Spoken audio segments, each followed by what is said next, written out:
never too late, never too early to grow up to be holy. We've already tasted it, tasted the kindness of the Lord, Peter says.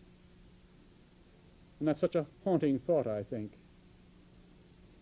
I think you can see it in our eyes sometimes, that we've tasted of holiness, just the way you can see something more than animal in animal's eyes. I think you can sometimes see something more than human in human eyes, even your eyes and my eyes.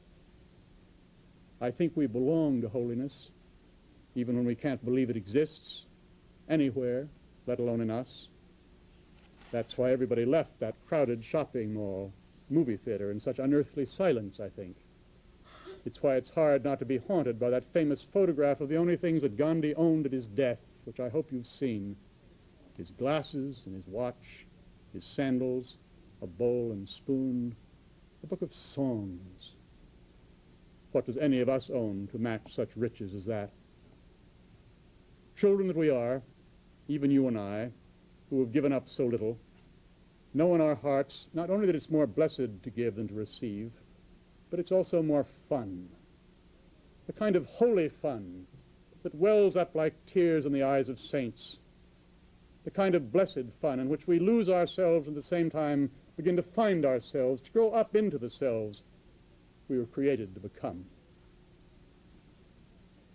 When the American novelist Henry James was saying goodbye once to his young nephew Billy, his brother William's son, he said something that the boy never forgot. And of all the things he might have said, what the old novelist did say was this: there are three things that are important in human life. The first is to be kind. The second is to be kind. The third is to be kind. Be kind, because though kindness isn't the same thing as holiness, kindness is next to holiness. It's the door that holiness often enters the world through, enters us through. Not just gently kind, but sometimes fiercely kind. Be kind enough to yourselves, not just to play it safe with your life for your own sakes, but to spend at least part of your lives like drunken sailors for God's sake. If you believe in God, or for the world's sake, if you believe in the world, and thus to come alive truly.